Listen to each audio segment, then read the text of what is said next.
All right. Well, Genesis chapter 19 is where we have left off. Now, chapter 19, of course, continues the story of chapter 18 right after Abraham had been bargaining with God over the judgment upon Sodom. And I don't know how far. I put on there that we were going to try to go down through verse 29. I have a feeling we might not make that far. You think? Are you? Oh. Dost thou doubt me?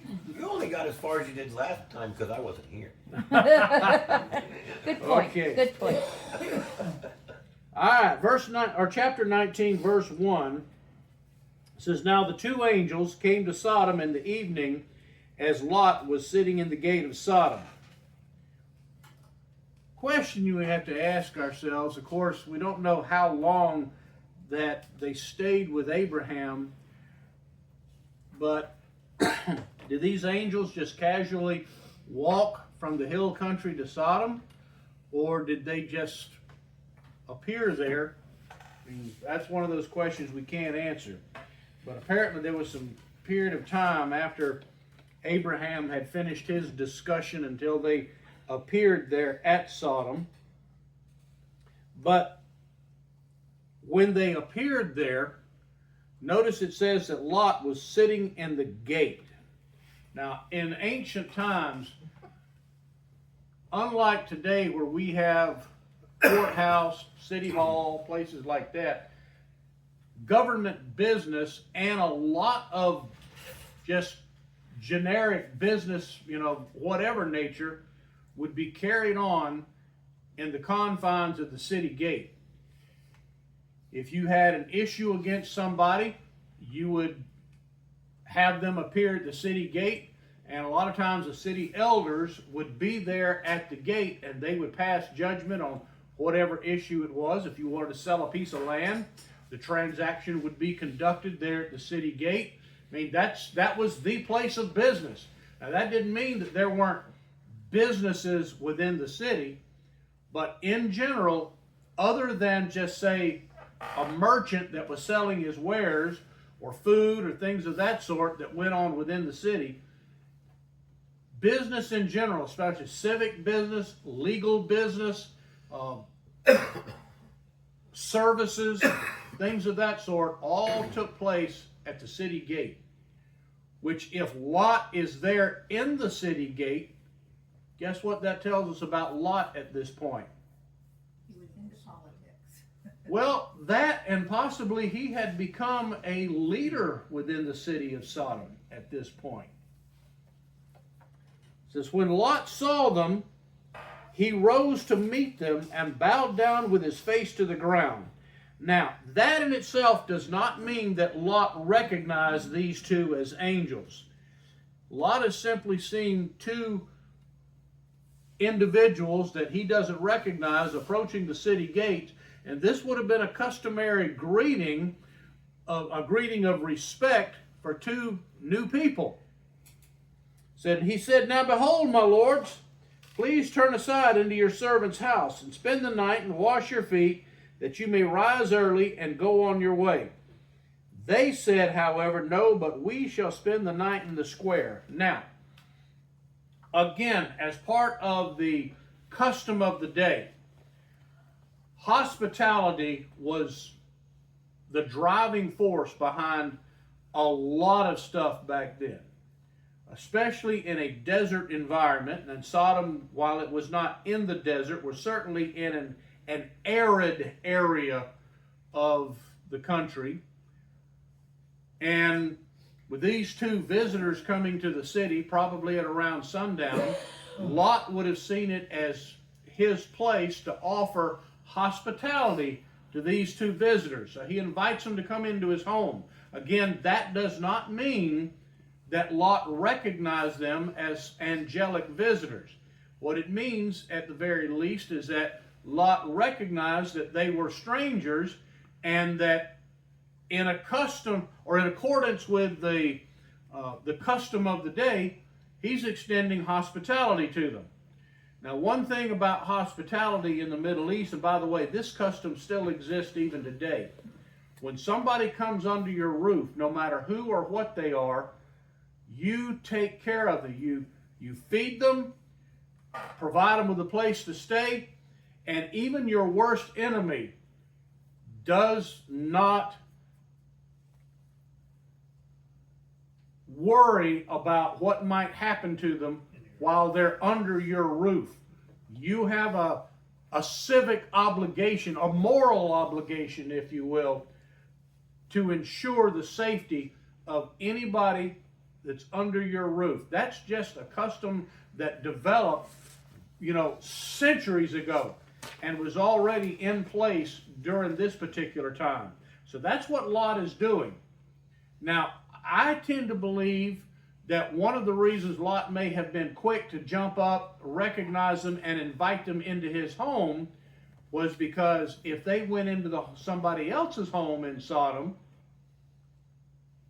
the likelihood that they would have been cared for, probably not so much. Lot knew the kind of city that he was living in. And I believe that's probably the reason Lot quickly invites them to his home to see to it these two strangers are taken care of. I have a question. Over here in 18 says, he looked, behold, 3 men were standing by him. Now over here in 19, there's 2 angels. Where did the third person go? All right. The Lord departed. Look in 33. verse 33 of chapter 18. The Lord departed. Only the 2 angels are left. Jesus left. Notice in verse 22 of chapter 18, look in verse 22. Then the men turned away from there and went toward Sodom, while Abraham was still standing before the Lord. There's where your separation occurred. The 2 angels head to Sodom. God stays behind and talks to Abraham. And then in verse 33, as Merrill just mentioned, it says once Abraham had his conversation with God, bargaining for Sodom, it says the Lord departed. Mine just says he went his way. Well, however you want to look at it, went his way, departed. Obviously, Maybe he departed from Abraham's presence. he might have, but either way, by this point, He's not with the 2 angels. we see in the next verse the 2 angels continued on to Sodom. Okay. Guess the Lord had business elsewhere. God didn't need to be there. Okay. All right. Verse 2 says, Lot invites them in, but notice it says they said, no, we'll spend the night in the square. They declined Lot's invitation and felt that, it was better for them to stay right there in the city square than it was for them to go even into Lot's home. They came to see what was going on in the city. So being in the square, they would see and experience what's going on in the city. Well, not that God didn't already know. Exactly, but yeah, Also, there it's is all no... being played out for our benefit. Yeah. Now, also notice there's no indication at this point that Lot still has any clue, not who, but what these 2 visitors are. In fact, it's generally believed that at this point, Lot has no clue. That Lot just thinks they're 2 strangers from out of town. Okay, I got a little bit of a question here. All right? Is he reacting the way he is just because he's very devoted to that custom, or does he perceive them to be lordly people, even if he doesn't realize that they're angelic beings? I think the likelihood is that Lot, while he probably has been contaminated by his life there in Sodom, Lot's still a righteous enough man that he realizes, or probably realizes, what's going to happen to these 2 men if they stay there in the city square, or that he knows what's coming later, and Lot's trying to head this off by inviting them into his home. And in fact, what transpires later tells us that Lot probably still definitely does not know that this is an angelic visitation. And that custom that you said had been going on for thousands of years or for hundreds of years. Well, at probably a few hundred Hundreds years of at years. least. that seems to me to be at least one small way in which people who had lost touch with God were still in some ways practicing a godly practice. I mean, this is what Jesus preached to us, you know, to help your neighbor, to take in the poor, to be kind to people. So Well, in that way, they were at least in some small way practicing some godly behavior. That- even when they were, had strayed into paganism, that stayed with them to some degree. Well, that and one of the things, or one of the reasons why a lot of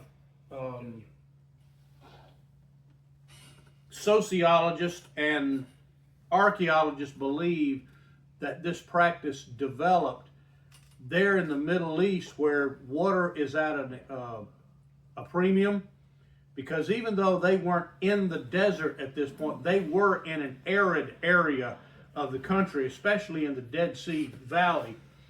And to deny travelers hospitality, you were essentially, especially out in the desert, Death sentence. that was a death sentence. So it wasn't just that you were denying them hospitality, you were essentially writing their death certificate. And so they believed that the custom developed as a matter of social necessity, because to anybody traveling depended on the hospitality of others, because you could only carry just so much water with you. And And you think that was part of God's plan? possibly. Because even though I may be extending hospitality to you today, it might be my turn tomorrow. All right, verse 3. As yet he urged them strongly. So they turned aside to him and entered his house, and he prepared a feast for them and baked unleavened bread, and they ate. Now, why unleavened bread? It doesn't take that much time to make. There you go. He's in a hurry to try, because, of course, keep in mind back then, whatever light you had after sundown required you to burn oil. I mean, they didn't have electricity like we do. So he and his wife are trying to cook something quickly before it gets too dark to see. And notice again, he's preparing a feast for them. Another indication that Lot at this point may still think they're just a couple of ordinary men. Verse 4, before they lay down, the men of the city, the men of Sodom, surrounded the house, both young and old, all the people from every quarter. Now notice here, this tells you just how rampant the immorality in Sodom had become. We're told here in this verse, it wasn't just a few individuals, the men, young, old, everybody from the whole city showed up at Lot's house demanding Lot bring them out. It says, verse 5, it says, they called to Lot and said to him, where are the men who came to you tonight? Bring them out to us. Now the King James says that we may know them. Some of the other translations says that we may have relations with them, because the term that is used there, that's translated as we may know them in the King James, that's speaking of carnal knowledge. They wanted to abuse these two. Lot's reaction to this, rumble, rumble. Lot's reaction to this tells us at this point, Lot still does not really know what he has in his house at this point. Verse 6 says, Lot went out to them at the doorway and shut the door behind him and says, please, my brothers. Notice Lot refers to them as his brothers.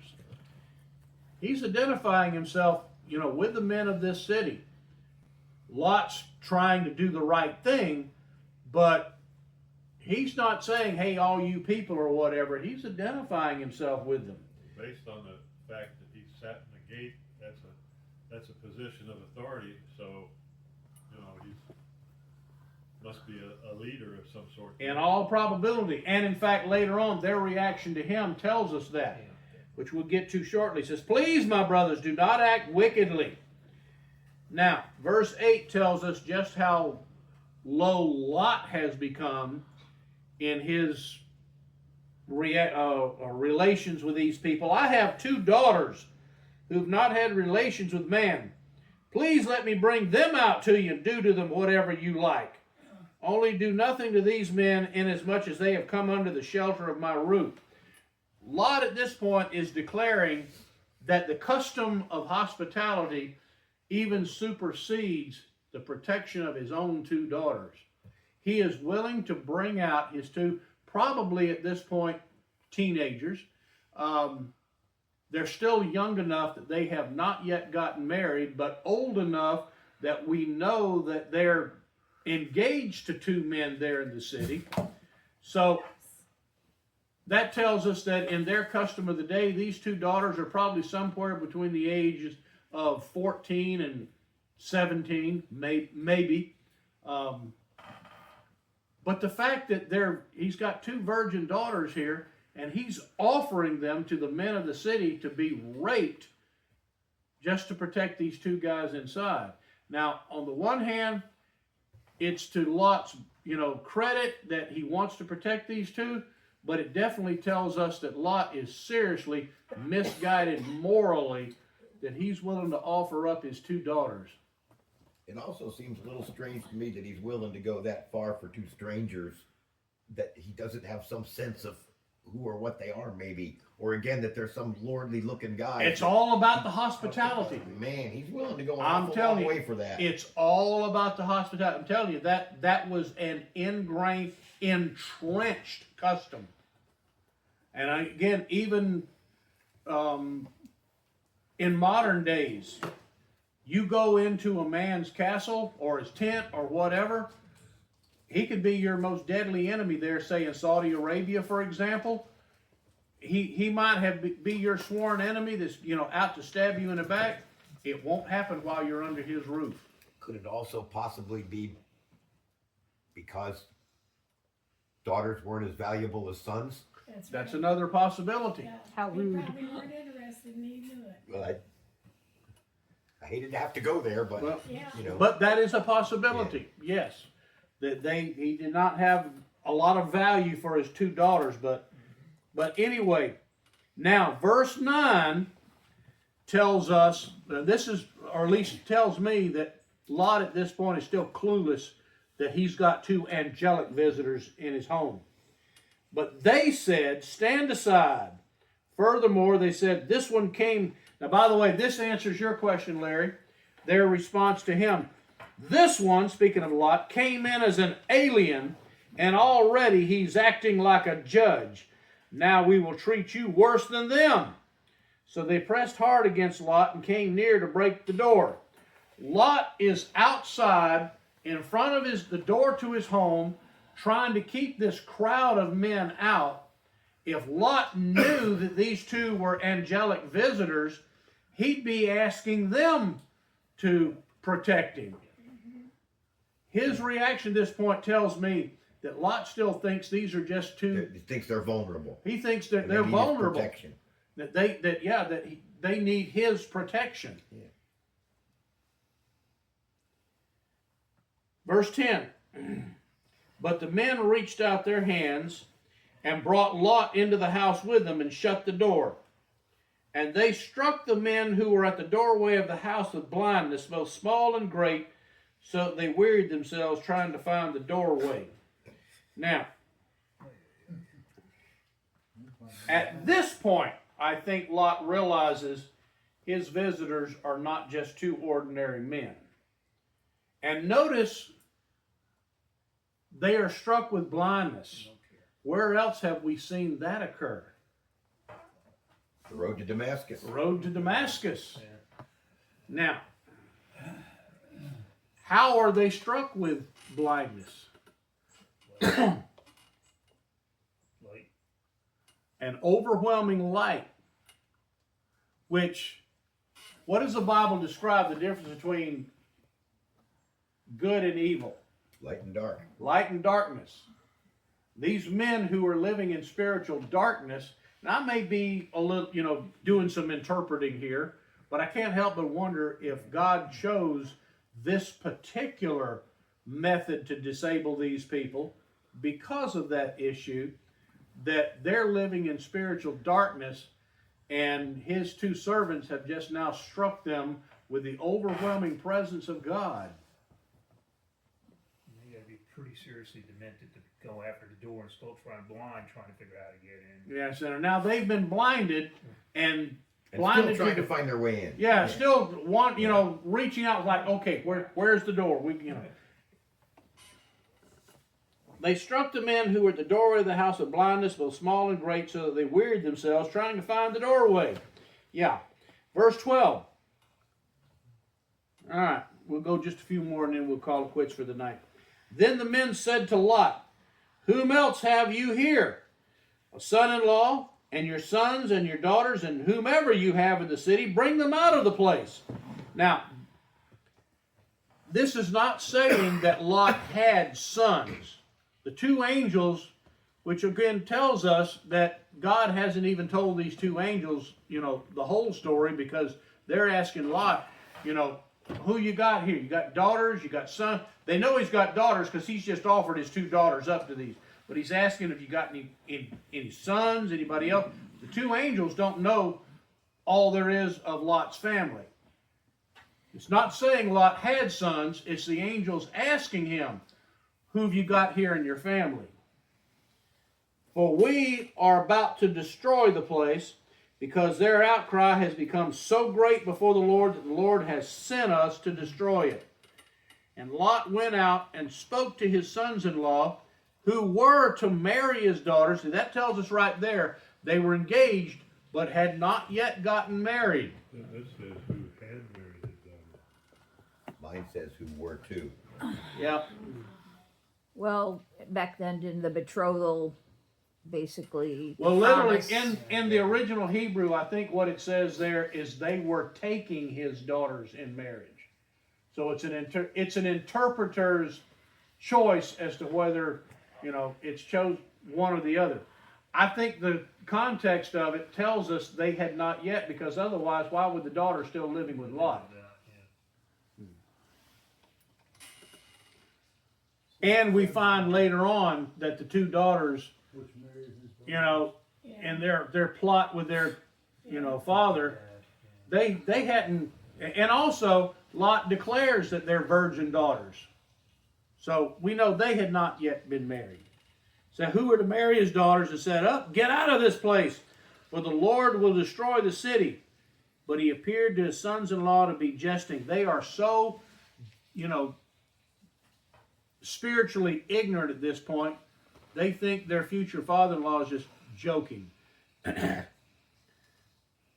when the morning dawned, the angels urged Lot, saying, "Up, take your wife and your two daughters who are here, lest you be swept away in the punishment of the city." But he hesitated, so the men seized his hand and the hand of his wife, the hands of his two daughters, for the compassion of the Lord was upon him, and they brought him out and put him outside the city. We'll stop there, but notice, why do you think God sent two angels to do what one of them could have done? Right here tells you. How many hands they had to grab? to How pull many them out. hands? Because God knew this was going to be required. God already knew Lot was going to drag his feet, and that his two servants would literally have to drag Lot, his wife, and his two daughters out. So you figure two angels, one of them grabs Lot, other, grabs his wife, the other two takes a daughter in each hand and said, "You're coming with us, like it or not." So that tells us right there why God sent two angels, because there were four people they needed to drag out. Do you think that they had to drag them out, or did they just disappear here and appear here? Just The angels could have, but Lot and his wife and his two daughters could not have unless God ordained it. And what it tells us right there is they had to drag them out. you don't think the angels could have done it? Well, if God had wanted I them to, they think could have not. done whatever. But I don't think his wife would have looked back. I think it would have changed their attitude. Yeah. Changed their attitude. I'm talking about removing them from the city and putting them outside.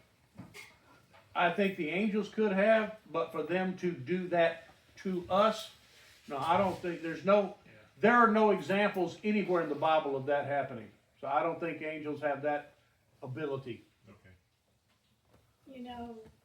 Lot could have had an idea who these angels might be, because he had the courage to go out and confront these dangerous people.